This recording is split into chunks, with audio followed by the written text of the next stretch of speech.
À 6h47, le 3 novembre 1944, le soldat de première classe, Michael Donovan, était accroupi dans une boulangerie détruite à Metz, en France, observant à travers une fissure du mur tandis que les positions allemandes émergeaient du brouillard matinal.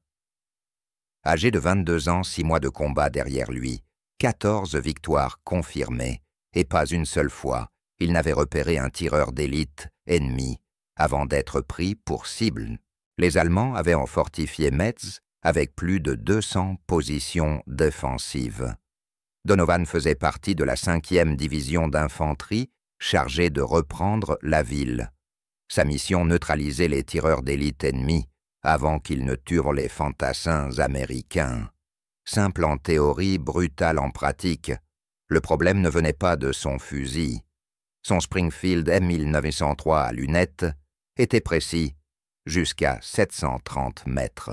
Le problème ne venait pas de son entraînement non plus. Donovan avait terminé premier de sa classe de tireurs d'élite à Fort Benning. Le problème, c'était que les tireurs allemands le voyaient toujours en premier sans exception. Les snipers allemands utilisaient une technique appelée double position. Ils installaient 2 postes de tir à 30 ou 50 mètres l'un de l'autre, tiraient depuis le premier, puis se déplaçaient vers le second, avant que les Américains ne puissent trianguler l'origine du coup de feu. Au moment où Donovan visait la première position, l'Allemand tirait déjà depuis la seconde. Les mathématiques étaient simples et mortelles. Donovan avait besoin de 12 à 15 secondes pour repérer sa cible à travers la lunette, estimer la distance, corriger le vent et tirer. Les snipers allemands, eux, disposaient du même temps. Mais ils visaient déjà pendant que Donovan cherchait encore. Ils tiraient toujours les premiers. Au début de novembre, la 5e division d'infanterie avait déjà perdu 23 tireurs d'élite à Metz, 23 des meilleurs tireurs de leur bataillon, 23 funérailles, tous tués de la même façon abattus, alors qu'ils cherchaient des cibles qu'ils ne verraient jamais. Le premier partenaire de Donovan était le caporal James Bradley. 18 octobre 1944, fils de fermier du Nebraska, capable d'abattre un lapin en course à 180 mètres. Ils avaient travaillé ensemble 3 semaines. Bradley avait 9 victoires confirmées. Ce matin-là, Bradley observait une usine à travers sa lunette lorsqu'une balle allemande le toucha à la tête calibre 7,92 mm Mauser. Le tir venait d'une fenêtre à environ 365 mètres. Bradley mourut sur le coup. Donovan ne vit jamais où se cachait l'Allemand. Le tireur avait repéré les 2 Américains, visés et tirés, avant qu'ils ne réalisent qu'ils étaient traqués. Son second partenaire, le soldat de première classe, Robert Chen, mourut le 29 octobre. Originaire de San Francisco, regard perçant, main stable, 12 victoires confirmées. Ils travaillaient ensemble depuis 8 jours. Chen observait une tranchée allemande à travers sa lunette quand le tir vint l'atteignant à la poitrine, perforant un poumon. Il survécut 40 minutes, se noyant dans son propre sang, pendant que les médecins tentaient de le sauver. Le sniper allemand était dissimulé dans des décombres à 320 mètres. Donovan retrouva la position après la mort de Chen, mais l'ennemi avait disparu depuis longtemps. Le schéma restait le même. Un sniper américain s'installe, cherche sa cible. Pendant ce temps, le sniper allemand, déjà en observation, tire le premier. Le sniper américain meurt. Le commandement répétait les mêmes ordres, rester mobile, changer souvent de position, utiliser le camouflage. Mais rien de cela ne réglait le vrai problème. Le temps qu'un tireur américain trouve une cible, le sniper allemand l'observait déjà depuis plusieurs minutes, avait calculé son tir et pressait déjà la détente. Donovan analysa chaque affrontement.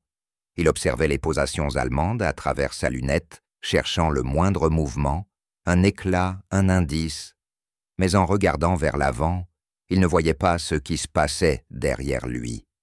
Impossible de savoir si un sniper ennemi le visait d'un autre angle.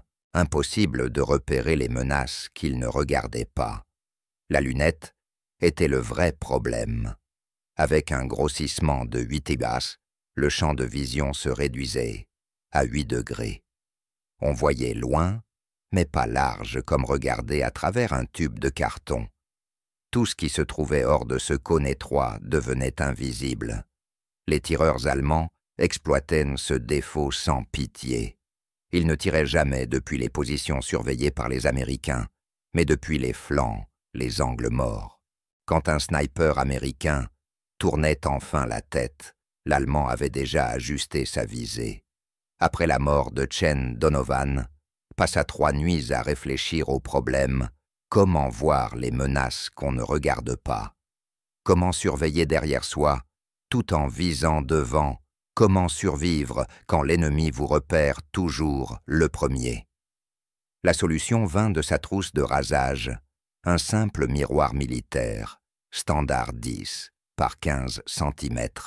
Donovan comprit qu'il pouvait le fixer pour s'offrir une vision périphérique, tout en regardant dans sa lunette, le placer à un angle, lui permettant de voir derrière lui d'un rapide coup d'œil, sans bouger la tête, sans trahir sa position.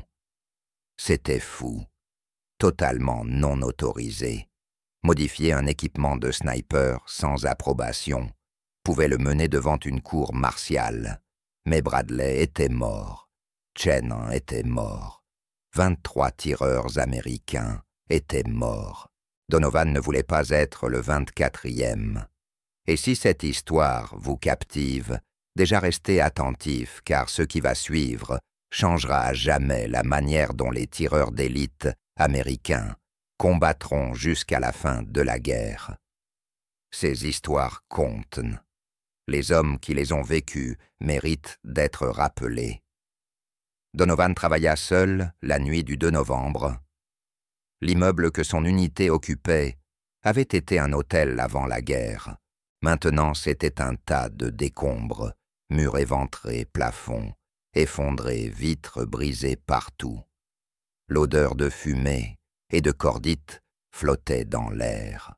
Il trouva un coin tranquille au 3e étage, où personne ne viendrait le déranger, sortit son fusil de sa housse et le posa sur une table de fortune, faite de meubles cassés. La nuit de novembre était froide.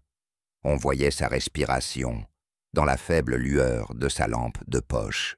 Dans son paquet, Donovan sortit le miroir de sa trousse de rasage, un cadre métallique, disque 1500 mètres, légèrement rayé, mais encore réfléchissant.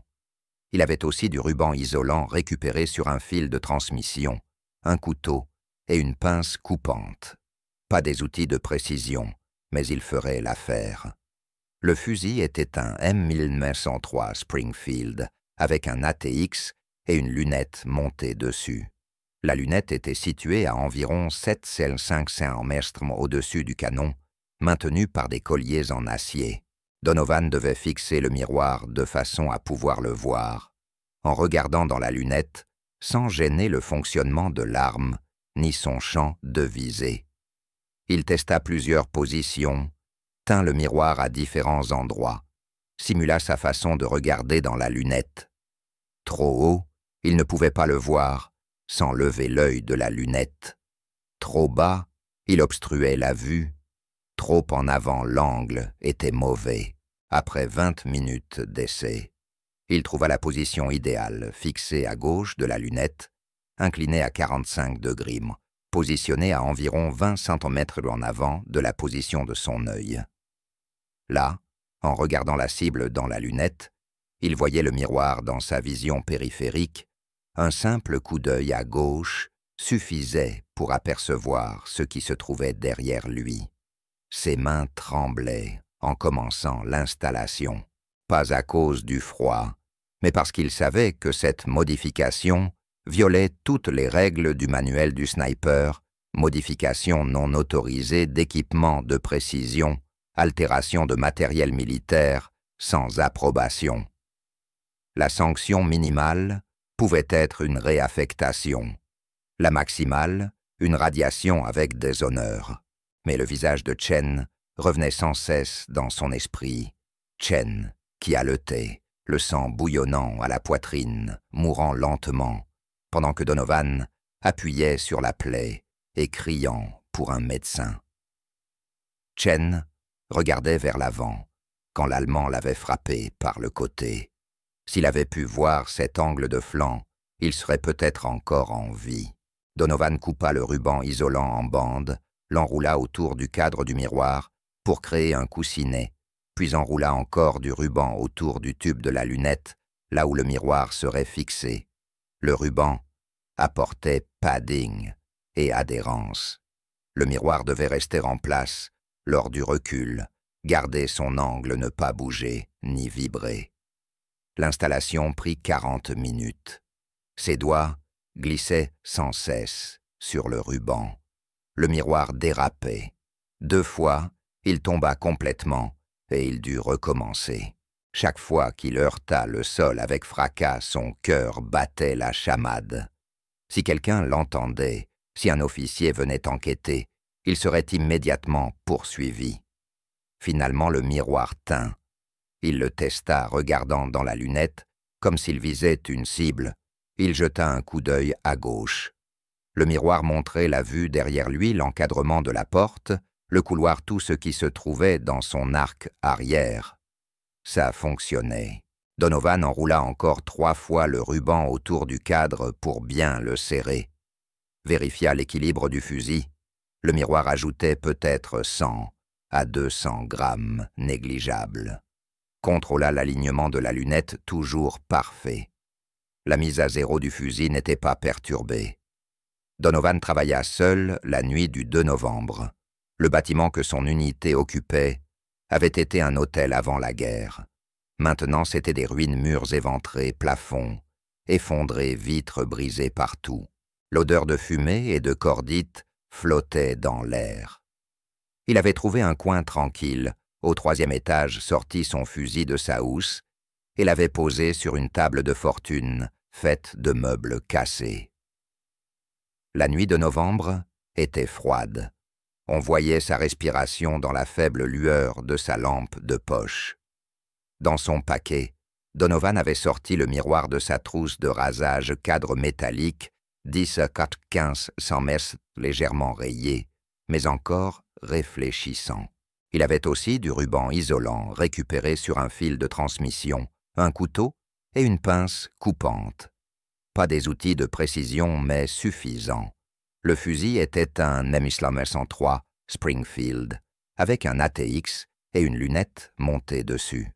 La lunette reposait à environ 7,5 cm au-dessus du canon, maintenue par des colliers en acier. Donovan devait fixer le miroir de façon à pouvoir le voir en regardant dans la lunette, sans gêner le fonctionnement de l'arme ni son champ de visée. Il testa plusieurs positions, tint le miroir à différents endroits, simula sa manière de regarder dans la lunette. Trop haut, il ne pouvait pas le voir sans lever l'œil. Trop bas, il obstruait la vue. Trop en avant, l'angle était mauvais.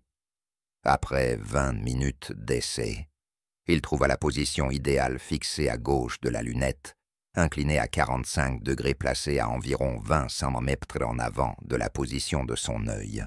Là, en visant la cible à travers la lunette, il voyait le miroir dans sa vision périphérique. Un simple coup d'œil, à gauche, suffisait pour apercevoir ce qui se trouvait derrière lui. Ses mains tremblaient en commençant l'installation. Pas à cause du froid, mais parce qu'il savait que cette modification violait toutes les règles du manuel du tireur d'élite, modification non autorisée, d'équipement de précision, altération de matériel militaire, sans approbation. La sanction minimale pouvait être une réaffectation, la maximale une radiation avec déshonneur. Mais le visage de Chen revenait sans cesse dans son esprit. Chen, qui haletait le sang bouillonnant à la poitrine, mourant lentement, pendant que Donovan pressait la plaie et criait pour un médecin. Chen regardait vers l'avant, quand l'Allemand l'avait frappé par le côté. S'il avait pu voir cet angle de flanc, il serait peut-être encore en vie. Donovan coupa le ruban isolant en bande, l'enroula autour du cadre du miroir pour créer un coussinet, puis enroula encore du ruban autour du tube de la lunette, là où le miroir serait fixé. Le ruban apportait amorti et adhérence. Le miroir devait rester en place lors du recul, garder son angle, ne pas bouger ni vibrer. L'installation prit 40 minutes. Ses doigts glissaient sans cesse sur le ruban. Le miroir dérapait. 2 fois, il tomba complètement et il dut recommencer. À chaque cliquetis contre le sol, son cœur battait la chamade. Si quelqu'un l'entendait, si un officier venait enquêter, il serait immédiatement poursuivi. Finalement, le miroir tint. Il le testa regardant dans la lunette, comme s'il visait une cible. Il jeta un coup d'œil à gauche. Le miroir montrait la vue derrière lui, l'encadrement de la porte, le couloir, tout ce qui se trouvait dans son arc arrière. Ça fonctionnait. Donovan enroula encore 3 fois le ruban autour du cadre pour bien le serrer. Il vérifiqua l'équilibre du fusil. Le miroir ajoutait peut-être 100 à 200 grammes négligeables. L'alignement de la lunette restait parfait. La mise à zéro n'était pas perturbée. La modification paraissait grossière. Évidemment pas un équipement d'usine. Tout officier qui inspecterait le fusil le remarquerait immédiatement. Mais Donovan n'avait pas l'intention de laisser des officiers examiner son arme. Il la garderait dans sa housse, ne la sortirait que pour les missions, en espérant que personne ne remarque. Il nettoya les chutes de ruban, rangea ses outils. Il était 04h45. Dans 5 heures, il devait se déplacer vers une nouvelle position dans le quartier industriel détruit. Les snipers allemands maîtrisaient ce secteur. 3 tireurs américains y étaient déjà morts la semaine précédente. Demain, Donovan testerait si un simple miroir pouvait changer ses chances de survie. À 06h47, le 3 novembre, Donovan prit position dans la boulangerie détruite. Le bâtiment avait reçu des tirs d'artillerie. La plus grande partie du mur sud avait sauté, exposant l'intérieur sur la rue. Les Allemands tenaient un complexe d'usines à environ 365 mètres, un terrain parfait pour un tireur d'élite. Le nouveau partenaire de Donovan était le soldat Sam Martinez. Martinez avait 19 ans, venait du Texas et était sniper depuis 3 semaines. 0 victoire confirmée, mais de bons instincts. Martinez avait remarqué le miroir sur le fusil de Donovan ce matin-là et avait demandé à quoi il servait. « La survie », répondit Donovan. Martinez ne posa pas d'autres questions. Ils s'installèrent dans une pièce d'angle, au 2e étage. L'ancien four en briques de la boulangerie offrait un bon abri. Une fissure dans le mur leur donnait une vue étroite sur les positions allemandes. Donovan utilisa des meubles cassés pour fabriquer un appui de tir. Martinez couvrait l'entrée de la pièce, surveillant une éventuelle infanterie allemande. Le brouillard matinal se levait. Donovan voyait le complexe d'usines émerger du gris-fenêtre brisé, sections effondrées, tas de décombres.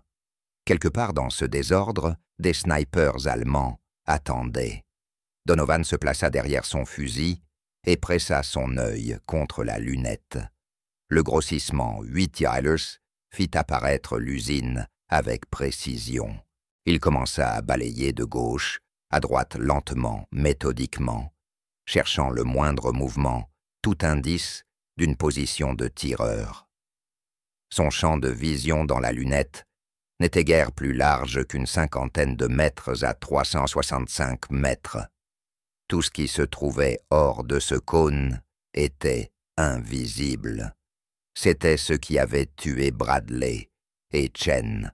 Ils regardaient à travers leurs lunettes concentrés sur un secteur, aveugles au reste. Mais maintenant, Donovan avait le miroir. Pendant qu'il balayait la scène, à travers la lunette, il voyait le miroir dans sa vision périphérique. Le miroir montrait la rue derrière eux, les bâtiments ruinés, en face les approches de flanc. Ce n'était pas une couverture parfaite, mais mieux que d'être complètement aveugle à l'arrière. À 7h23, Donovan repéra un mouvement dans l'usine. 3e étage, fenêtre endommagée. Quelque chose d'obscur bougea derrière le cadre. Peut-être un sniper, peut-être un morceau de débris déplacé. Il attendit, maintint son visé. Le mouvement revint définitivement humain. Un soldat allemand prudent, lent, probablement un sniper en train d'installer une position. Donovan calcula la distance 375-410 mètres. Le vent était calme, un tir facile. Il allait tirer quand il vit quelque chose dans le miroir, un simple frémissement. Derrière eux, de l'autre côté de la rue, un bâtiment qu'il avait déjà nettoyé la nuit précédente. Donovan ne quitta pas la lunette, mais porta son attention sur le miroir et observa la réflexion. 3e étage, fenêtre. Quelque chose bougea. Un sniper allemand. Il distinguait le canon du fusil dans le reflet. Le miroitement de la lunette. L'Allemand visait directement la position de Donovan. Il le regardait probablement depuis plusieurs minutes. Il était sans doute sur le point de tirer. C'était exactement la façon dont Bradley était mort, concentré sur une cible devant soi, abattu par un tireur venant d'un angle de flanc qu'on n'avait jamais vu. Mais Donovan le vit. Le miroir lui montra la menace. Il ne bougea pas, ne tourna pas la tête, ne laissa aucun signe qu'il avait repéré l'Allemand. Il garda son fusil pointé vers l'usine et chuchota à Martinez. « Tireur allemand, bâtiment derrière nous, 3e étage, fenêtre gauche. Il nous vise maintenant. » Martinez bougea lentement, plaça son M1 Garand, chercha la fenêtre et vit le sniper allemand. Martinez murmura « Je le vois ». Donovan dit « Au décompte, je prends celui de l'usine. Tu prends celui derrière nous. 3, 2, 1. » Donovan tira. Le Springfield claqua. À environ 410 mètres, l'Allemand dans l'usine se redressa et recula, touché à la poitrine. Il disparut de la vue. Martinez tira ensuite la cartouche, prend 30 0 ous. Du Garand traversa l'encadrement de la fenêtre derrière eux. Le tireur allemand s'affaissa. Mort. 2 tirs, 2 morts. 5 secondes au total. Donovan actionna le levier du Springfield, éjecta la douille, rechargea et scanna de nouveau la zone à travers la lunette. Le miroir ne montra plus aucune menace derrière eux. Ils étaient dégagés. Martinez respirait fort, l'adrénaline à bloc. « Ce type allait te tirer dessus. Il t'avait dans sa mire. Comment l'as-tu vu ?» demanda-t-il. Donovan montra le miroir et expliqua son fonctionnement. Martinez l'observa longuement, puis dit « Il faut mettre ça sur tous les fusils de sniper du bataillon. » L'engagement du matin dura 4 heures. L'équipe de Donovan neutralisa 6 snipers allemands. Donovan en obtint 4, Martinez 2.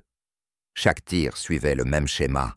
Donovan repérait une cible dans la lunette, mais avant d'appuyer sur la détente, il vérifiait le miroir. 3 fois, le miroir révéla des snipers allemands qui tentaient de les contourner depuis des positions que Donovan n'observait pas. Chaque fois, Martinez prit en charge la menace de flanc, pendant que Donovan engageait la cible devant lui. La coordination fonctionnait sans faille. Le miroir leur donna une conscience à 360 degrés. Les tireurs allemands ne purent plus les prendre en embuscade parce que Donovan pouvait les voir arriver. L'après-midi venu, la nouvelle se répandit parmi les équipes de snipers. L'équipe de Donovan avait neutralisé 6 Allemands sans subir de pertes. D'autres équipes voulurent savoir comment. Martinez expliqua le miroir. Le soir, 3 autres snipers demandèrent la modification. Donovan installa le premier miroir sur le fusil du sergent Frank Wilson cette nuit-là. Wilson avait 28 ans, venait du Montana chasseur avant la guerre. Il avait perdu 2 partenaires en 3 semaines, tous 2 abattus par des tirs de flanc qu'il n'avait pas vus venir. Wilson regarda Donovan travailler, posa des questions sur l'angle, le positionnement et la méthode de fixation. Quand Donovan eut fini, Wilson testa, regarda dans la lunette, jeta un coup d'œil au miroir et dit que c'était parfait. Il ajouta qu'il aurait dû y penser lui-même et demanda si Donovan voulait être payé. Donovan répondit « Non, ne te fais juste pas tuer, c'est assez comme paiement. » Le lendemain matin, l'équipe de Wilson engagea des snipers allemands près de la cathédrale. Wilson en repéra 2 grâce au miroir les élimina, avant qu'ils ne puissent tirer revint, en jurant que la modification lui avait sauvé la vie, et raconta l'histoire à tous les snipers qu'il connaissait. Le 8 novembre, Donovan avait monté des miroirs sur 9 fusils. La modification se transmit d'un sniper à l'autre, d'une équipe à l'autre. Certains fabriquèrent leur propre miroir, avec tout matériau réfléchissant trouvé verre, brisé métal, poli morceaux de chrome provenant de véhicules détruits. Les miroirs n'avaient pas besoin d'être parfaits. Il suffisait qu'ils renvoient une image. Le ratio de victimes du bataillon changea.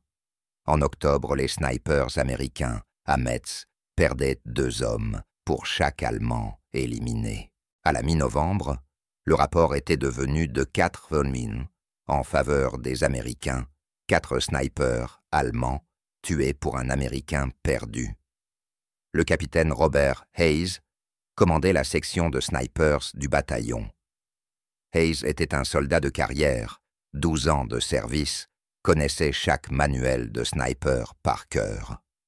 Le 10 novembre, il effectua une inspection, des équipes procédures standard vérification du matériel contrôle, de la mise à zéro, s'assurer que les fusils étaient prêts au combat.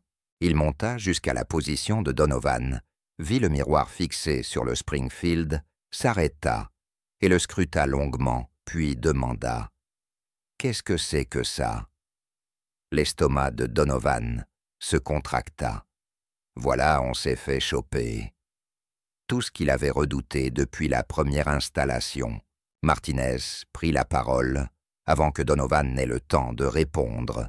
Il expliqua que c'était une modification miroir qu'elle aidait les snipers à voir les menaces de flanc qu'elle avait sauvées des vies au cours de la semaine écoulée, que c'était totalement non autorisé mais prouvé efficace au combat. Hayes demanda qui l'avait autorisé. Martinez répondit « Personne, ils l'avaient en fait eux-mêmes. Ils savaient que c'était contraire au règlement, mais ça marchait. » Hayes examina le miroir de près, testa l'angle, regarda dans la lunette, puis jeta un coup d'œil au miroir et comprit immédiatement son utilité. Il demanda à Donovan « Combien de fusils ont cette modification ?»« 9, mon capitaine, y compris le mien. » répondit Donovan. Hayes le regarda puis dit quelque chose que Donovan n'aurait jamais imaginé. « D'ici demain matin, je veux que chaque fusil de sniper de ce bataillon en ait un. C'est un ordre. Je m'occuperai de la paperasserie. Toi, concentre-toi sur la survie de mes hommes. » Donovan resta abasourdi. Hayes venait de rendre la modification officielle et protégeait Donovan de toute poursuite.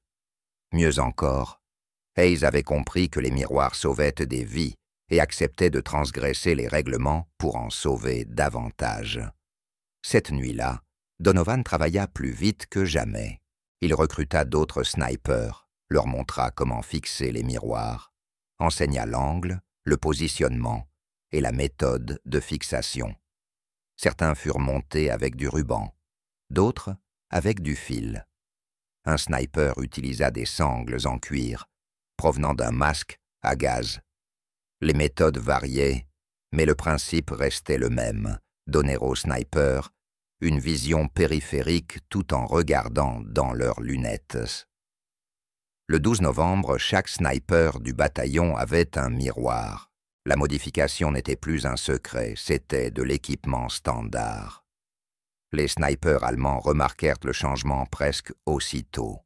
Les rapports de renseignement de novembre signalèrent des comportements américains inhabituels. Les Américains engageaient des positions de flancs allemandes qu'ils n'auraient pas dû être capables de voir, contre-attaquaient avant que les snipers allemands ne puissent tirer et semblèrent au courant de menaces hors du champ de vision de leurs lunettes. Les commandants snipers allemands tentèrent de s'adapter. Ils commencèrent à utiliser des positions à plus longue portée, attaquant depuis 600 à 800 mètres au lieu de 400.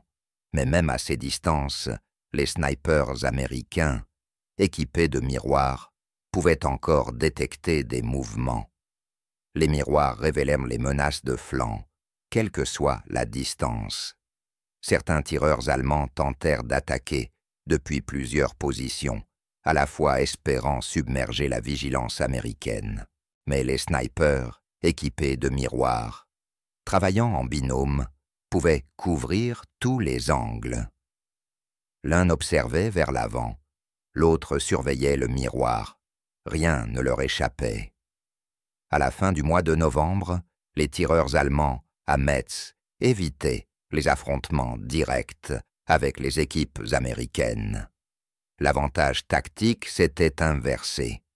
Les Américains pouvaient voir venir les menaces contre-attaquées avant que les Allemands ne tirent survivre à des engagements qu'ils auraient dû perdre. La modification ne fut jamais officiellement approuvée par l'armée pendant la guerre. En décembre 1944, un inspecteur d'entraînement remarqua les miroirs et rédigea un rapport. Le rapport circula dans la hiérarchie militaire pendant plusieurs semaines, les officiers débattant de la façon de traiter le problème. D'un côté, la modification violait les règlements altérations non autorisées d'équipements de précision. De l'autre, elle fonctionnait.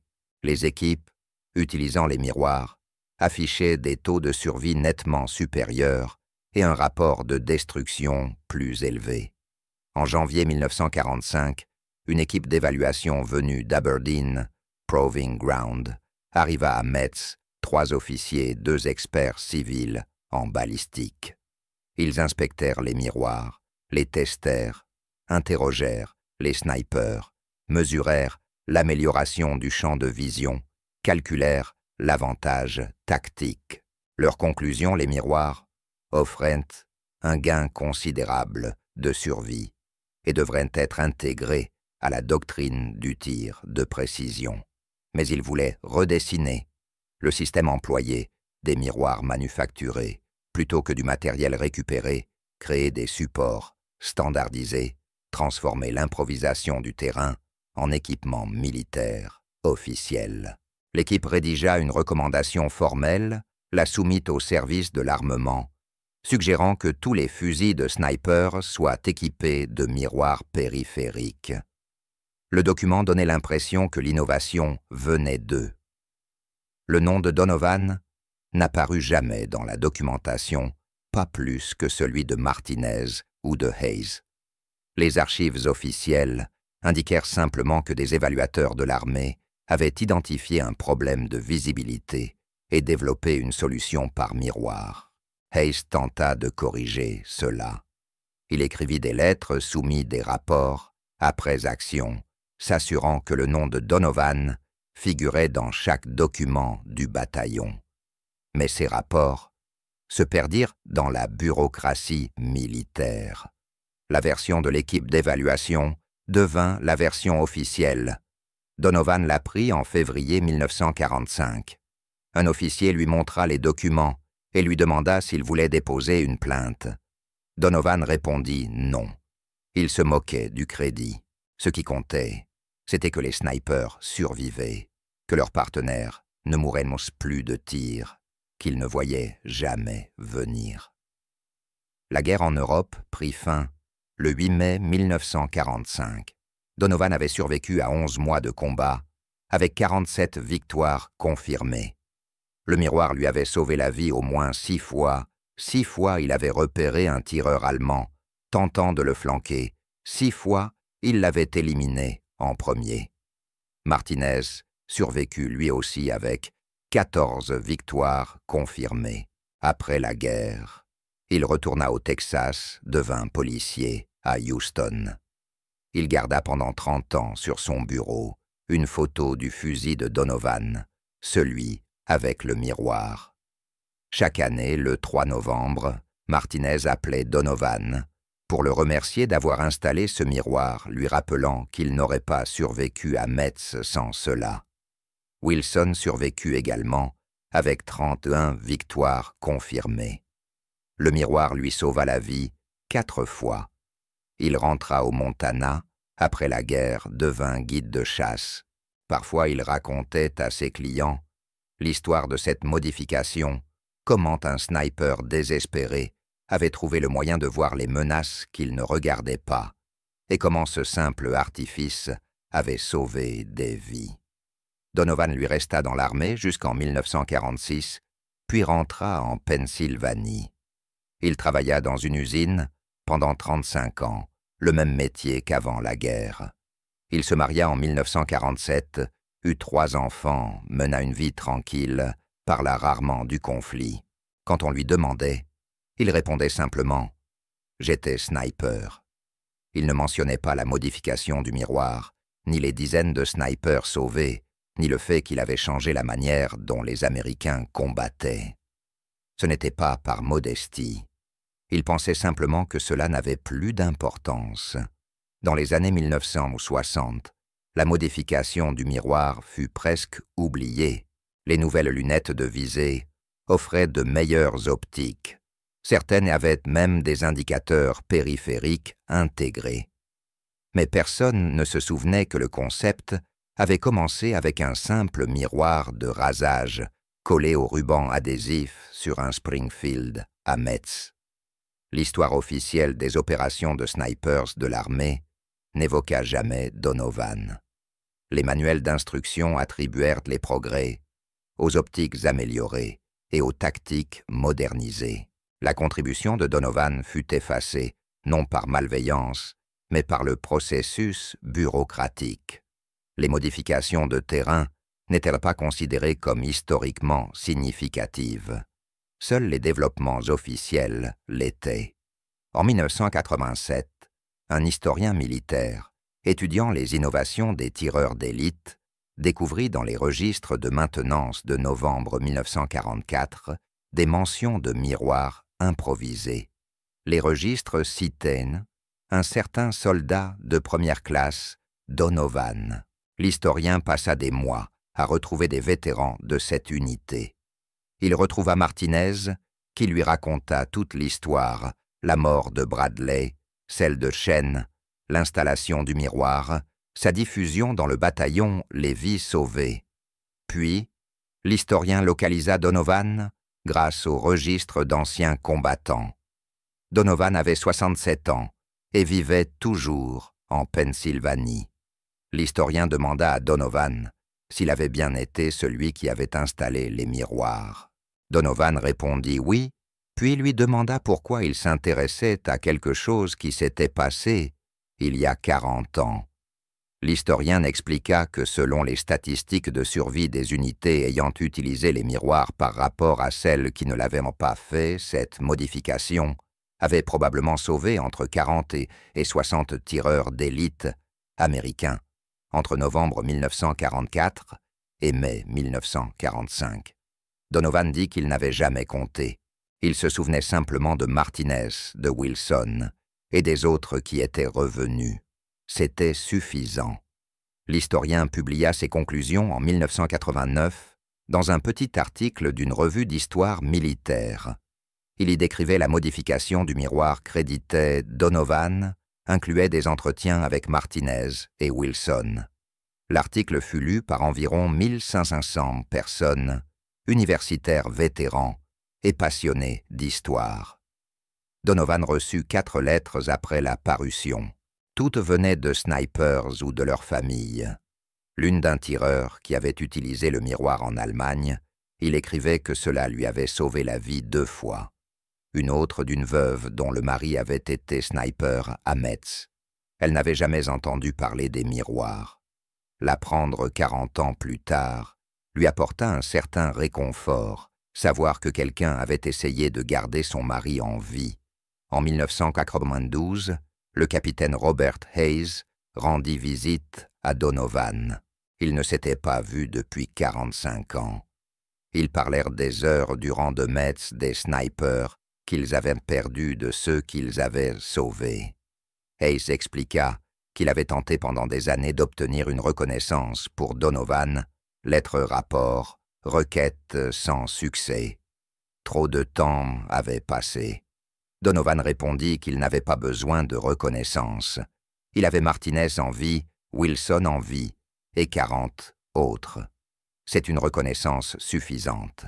Michael Donovan mourut le 7 juin 2001. Il avait 79 ans.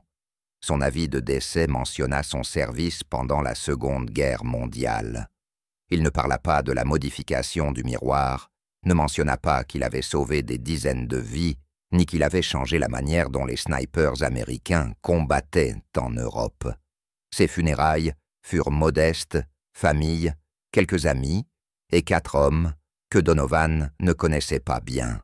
Ils se présentèrent après la cérémonie des snipers, des hommes dont la vie avait été sauvée grâce à la modification du miroir.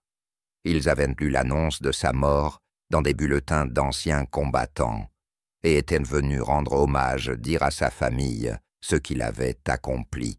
Ce jour-là, les enfants de Donovan apprirent toute l'histoire que leur père avait fixé des miroirs sur des fusils de précision, que ces miroirs avaient sauvé des vies, qu'il l'avait fait sans autorisation et qu'il n'en avait jamais parlé parce qu'il pensait que cela n'avait plus d'importance. Aujourd'hui, l'histoire de Donovan n'existe plus qu'en fragments, quelques registres de maintenance aux archives nationales, des transcriptions d'entretien et un paragraphe dans un livre sur les modifications de fusils de précision. La plupart des spécialistes de la Seconde Guerre mondiale n'ont jamais entendu parler de lui. Mais si vous visitez le musée de l'infanterie à Fort Benning, vous verrez un M-103 Springfield de la Seconde Guerre mondiale.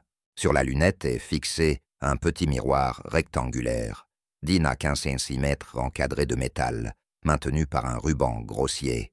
La plaque dit « Modification de terrain courante » à la fin de 1944. Aucun nom n'y est associé. Ce miroir, c'est l'héritage de Donovan, pas l'officiel, le véritable. Celui qui comptait pour Martinez, pour Wilson, et pour les 40 autres qui ont survécu parce qu'un sniper désespéré avait enfreint les règles pour sauver ses compagnons. C'est ainsi que l'innovation naît réellement en temps de guerre, non pas dans les comités ou les manuels, mais chez les soldats qui voient un problème et le résolvent, qui ne demandent pas d'autorisation, qui risquent tout parce que leurs amis meurent et qu'ils ne supportent plus de rester à regarder. Donovan installa le miroir pour sauver Martinez. Ce miroir en sauva des dizaines et personne ne se souvient de son nom. Mais vous maintenant, vous le connaissez. Si cette histoire vous a touché autant qu'elle nous a touchés, laissez un like, chaque geste aide à sortir d'autres récits. Oubliez des archives poussiéreuses et à les partager avec ceux qui s'en soucient. Abonnez-vous à notre communauté de gardiens de mémoire. Ces histoires ne se conservent pas toutes seules. Elles ont besoin de gens comme vous, qui comprennent que les vrais héros n'étaient pas toujours ceux décorés de médailles. Parfois, c'étaient des snipers avec des miroirs et le courage d'enfreindre les règles.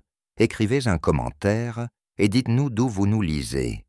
Notre audience s'étend de New York à Tokyo, des conservateurs de musées aux petits-enfants de vétérans. Vous ne faites pas que regarder, vous contribuez à faire vivre ces mémoires. Merci d'être ici. Merci d'avoir écouté. Et merci de faire en sorte que l'histoire de Michael Donovan ne disparaisse jamais dans le silence